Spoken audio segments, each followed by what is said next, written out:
మోకాళ్లలో గుజ్జును పెంచి నొప్పిని తగ్గించి సర్జరీని దూరం చేసే freedom walk. Welcome to Suman TV.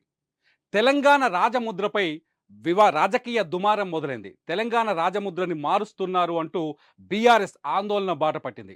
నిన్న వరంగల్‌లోని శిలాతోరణం దగ్గర ధర్నా నిర్వహించిన బీఆర్ఎస్ నాయకులు ఇవాళ BRS working president KTR Charminar దగ్గర భారీ ఎత్తున ఆందోళన నిర్వహించారు.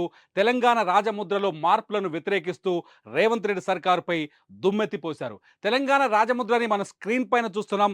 గతంలో ఉన్న రాజముద్ర తెలంగాణ 2014లో ప్రత్యేక రాష్ట్రంగా ఏర్పాటు చేసిన తర్వాత కేసీఆర్ ప్రభుత్వం అధికారంలోకి వచ్చింది. అధికారంలోకి వచ్చిన తర్వాత ఏర్పాటు చేసిన రాజముద్రలో కాకతీయుల శిలాతోరణంతో పాటు 4 సింహాల చిహ్నం ఉంటుంది. మధ్యలో చార్మినార్ ఉంటుంది. చుట్టూ గవర్నమెంట్ ఆఫ్ తెలంగాణ అని ఇంగ్లీష్‌లో, తెలుగులో, ఉర్దూలో రాసి ఉంటుంది. అదే ఇప్పుడు కొత్తగా నమూనా ముద్ర ఏదైతే రేవంత్ రెడ్డి సర్కార్ ద రేపు జూన్ 2వ తేదీన విడుదల చేయాలి అనుకుంటున్న రాజముద్ర చిహ్నాన్ని కూడా, మోడల్ చిహ్నాన్ని కూడా మనం చూస్తున్నాం.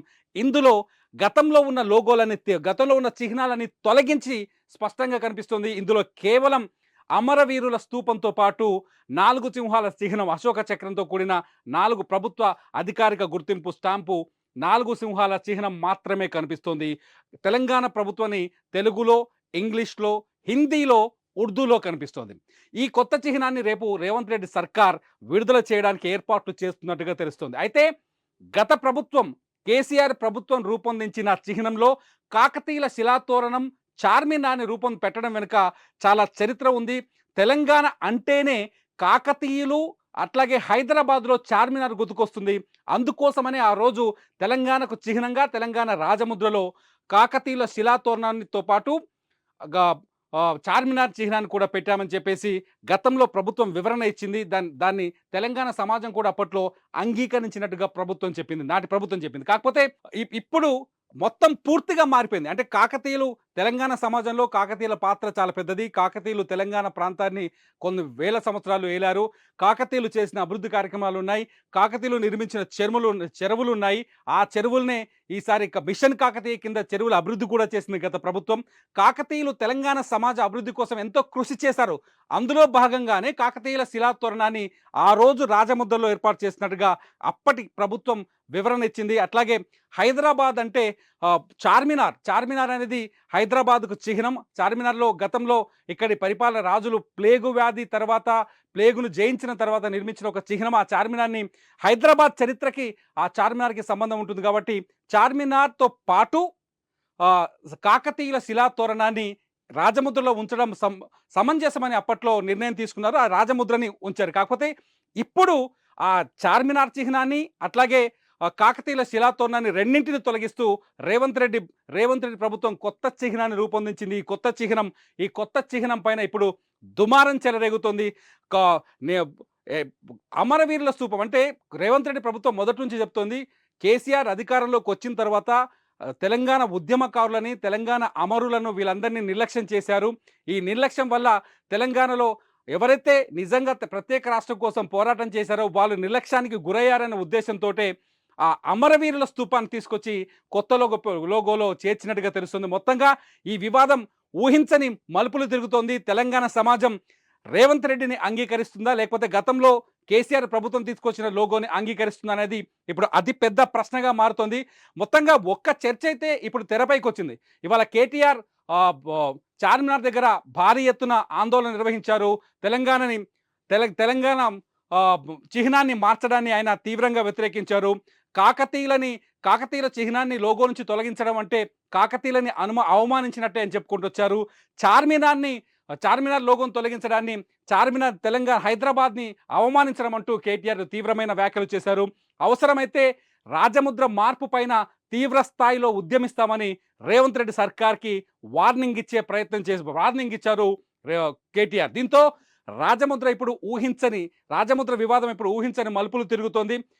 జూన్ 2వ తేదీన తెలంగాణ రాష్ట్రం ఏర్పాటయ్యి జూన్ 2వ తేదీకి 10 సంవత్సరాలు పూర్తవుతుంది.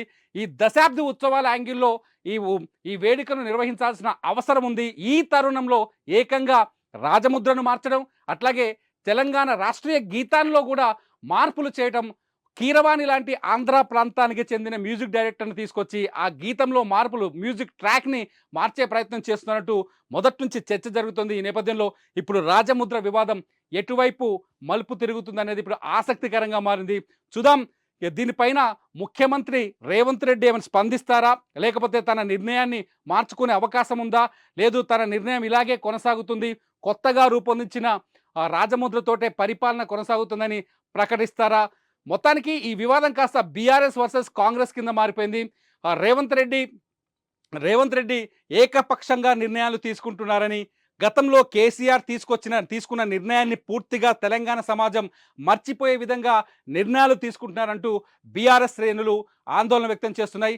గతంలో కేసీఆర్ ఏవైతే నిర్ణయాలు లోగోను రూపొందించడం, లేకపోతే జేజేహే రాష్ట్రీయ గీతం పైన కొంత సస్పెన్స్ను కొనసాగించడం, చివరి వరకు నిర్ణయం తీసుకోకపోవడంతో వాటన్నింటినీ ఇప్పటికే రేవంత్ రెడ్డి సర్కార్ తెలంగాణ కోడ్ను కూడా మార్చింది.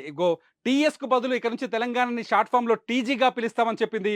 ఇక నుంచి వాహనాలు కావచ్చు, గెజిట్స్లో కావచ్చు టీజీగా మారుస్తూ కేంద్ర ప్రభుత్వం నుంచి ఒక స్పష్టత, ఒక రూలింగ్ కూడా తీసుకొచ్చింది. దీంతో కేసీఆర్ తీసుకున్న నిర్ణయాలన్నింటినీ మార్చాలని రేవంత్ రెడ్డి కంకణం కట్టుకున్నారనే చర్చ మాత్రం తెలంగాణలో జోరుగా సాగుతుంది. చూద్దాం దీనిపైన రేవంత్ రెడ్డి ఎటువంటి నిర్ణయం తీసుకోబోతున్నారు అది ఇప్పుడు ఆసక్తికరంగా మారుతోంది. రైతుల కోసం అనేక పథకాలు చేపట్టి, అనేక సంక్షేమం కోసం అనేక జలాశయాల నిర్మాణం చేపట్టి 42,000 గొలుసు కట్టిన చెరువులు దేశంలో ఎక్కడ కూడా లేదు. కేవలం కాకతీయుల పాలన ఉన్నటువంటి సామ్రాజ్యాన్ని మనకు కనబడుతుంది. అంటే దీన్ని బట్టి కనబడేది ఏంటి, రైతులకు కూడా ఒక సామాన్యునికి లాభం చేకూరే విధంగా ఈ పాలన జరిగింది. ఇక్కడ కనబడతాయి మనకు మొసళ్ళు కూడా ఉంటుంది, అంటే జలాశయాలలో మొసళ్ళు, అంటే ఇక్కడ అనేక జలాశయాలు, అంటే ప్రతి ఒక కూడా ఇచ్చేస్తారు. అంటే ఈరోజు కాకతీయుల ప్రభుత్వం లోగోల నుంచి కాకతీయ ఆర్సీ తీసేస్తా ఉంటారు, చార్మినార్ తీసేస్తా అంటారు, రేపు కాకతీయులు కట్టినటువంటి రామప్పను ధ్వంసం చేస్తూ అంటారు, వేయి స్తంభాల గుడిని తీసేస్తూ అంటారు, భద్రకాళి అమ్మ కూడా మరి స్వయంభూగా ఉన్నటువంటి కాకతీయుల నాడు ఆ రోజు అమ్మవారిని దర్శనం చేసుకొని పోయేవారు, మరి ఆ ఆలయాన్ని కూడా మీరు తీసేస్తారా? అంటే ఈరోజు మీకు వ్యక్తిగతంగా నేను చెప్పానంటే కేసీఆర్ గారిని రూపం వల్లే ఈరోజు తెలంగాణ రాష్ట్రం ఎప్పటి వరకు ఉంటుందో కేసీఆర్ గారు ఖచ్చితంగా తెలంగాణ ప్రజల్లో చెరగని ముద్ర ఉంటుందని సందర్భం. సుమన్ టీవీలో మీ పర్సనల్ అండ్ బిజినెస్ ప్రమోషన్స్ కోసం కింది నెంబర్కి కాంటాక్ట్ చేయండి.